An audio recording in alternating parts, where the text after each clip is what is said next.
What's up, everybody? Welcome to Podcast Now. I'm Alex, and in this video, I want to talk about Tomb Raider and the Game Awards. This is one of those games that I've kind of been hinting at for the last couple of weeks. When I think of really, really big announcements at the Game Awards, I thought of Resident Evil 9 was kind of the first thing that came to mind.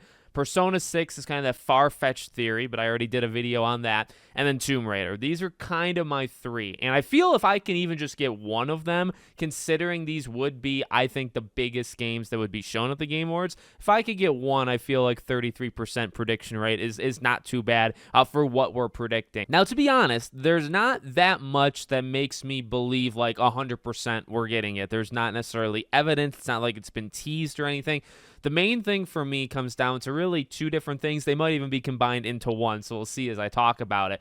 When we've heard about Tomb Raider, pretty much every time, well, obviously it sounds like it gets closer and closer every time. That would be like an obvious thing that would happen, but we continuously hear that like we're gonna get something soon. That like eventually and it's one thing for us to kind of know, and again, like an obvious thing that every game at some point gives you something, right? You're gonna get a trailer for a game, but when they talk to some of like the CEO, like some of the heads of this project, right? What you tend to get is, yeah, something's coming. It's not ready right now, but it's coming pretty soon. And we've heard that for like a year and a half. And it's just that, honestly, that is one of, if not the most important thing to me, where it's like, I think something's ready to be shown. I think a trailer for this game is ready to be shown. And I think they've been kind of hinting that you're going to get a trailer for like the last year. And then the question is, well, where would you show off a trailer, right? That would be the biggest thing for me is, okay, you have a trailer for Tomb Raider, pretty big franchise. You only have, I think, a few spots to do it. You have a Jeff Keighley event, which you've already gone through, Summer Game Fest and Gamescom, so now you just have the Game Awards.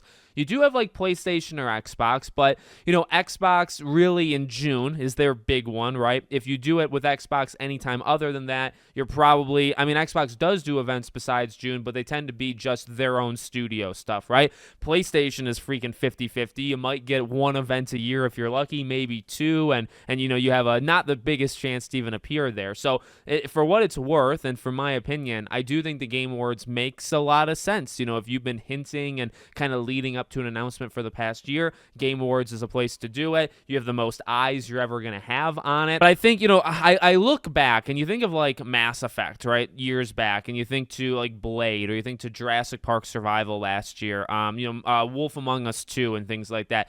You try to think of some of the bigger announcements that Jeff Keighley has made each year at the Game Awards. I think Tomb Raider is definitely like up to snuff and in a higher or at least like equal tier to a lot of those games in terms of like popularity, whether it's like name recognition, you know what I mean? Like when you see a Mass Effect trailer, that's a big deal. When you see a Tomb Raider trailer, that's a big deal. When Blade gets announced, that's a big deal. I just feel like Tomb Raider fits in that kind of category. And, you know, I've said this before, like when it comes to the Game Awards, there's going to be a lot of announcements. Like there's probably going to be 20, 25 different things that are shown. I'd like to do like a count or an average on past shows, but it's gotten higher every single year. Okay, like the last couple of years have been much higher than the first few. And, you know, he tends to have a couple really big things shown, and then there's like a tier below it and a tier below it. And I mean, it depends on like what kind of games you're into. There's definitely going to be games announced or even shown off like second, third time at the Game Awards that like somebody like me might not be into, or somebody like you might not be into. And that's the same thing for Tomb Raider. Not everybody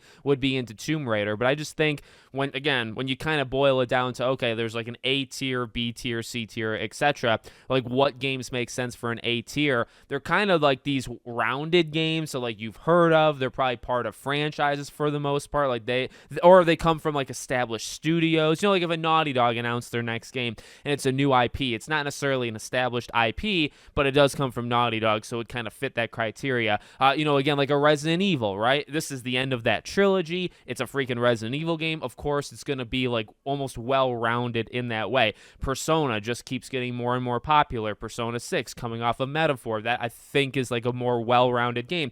Tomb Raider, you know, being a game that I think many people do enjoy. It's got multi-generations. Like, you know, it's picking up, I guess, to a degree. You got the animated stuff. You got the first remaster package this past year, second remaster package this upcoming February. I just feel like this is a type of game that would appeal to like a wide demographic and just to a lot of people. So I don't know. It's a lot of me just kind of talking, but when I first came up with these ideas of like, okay, if I were to pick some huge games and they would be like the definitive big games to be shown off at the Game Awards and kind of for the first time, right? Like Resident Evil 9, we know it's happening. We haven't seen it yet. Persona 6, same thing. Tomb Raider, same thing. We know it's happening. We haven't seen it yet. They all fit that, and then they all fit pretty big games that I think are, again, would appeal to a massive amount of people. So, I don't know. I think if we can get like one or two of these three, like I said, we'd be pretty good. But Tomb Raider, Tomb Raider may be more, like Resident Evil, yeah, because of how close it is. I mean, they all kind of have similar themes. Tomb Raider is just one that, I mean, another thing to think about, they've been making this game for years. They're on like year 3 or 4 of making this game. So,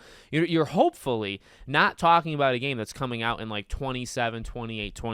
You're hopefully, and I don't think Tomb Raider is coming out in 2025, but you're probably looking at a 2026 game. So it's like, if you show off the game as a cinematic trailer this year, right now at Game Awards, right? You're only waiting like a year and a half to 2 years max to get the game. That's not, he has shown games that are like 3, 4, 5 years out, but you can show games that are like 1 or 2, right? So I feel like Tomb Raider checks a lot of boxes in that way. So let me know what you guys think. Do you think Tomb Raider is going to be there? Or maybe another game that you are interested in? Let me know. Make sure, as always, you're subscribed to the channel, bell icon turned on, and I hope to see you all on the next one.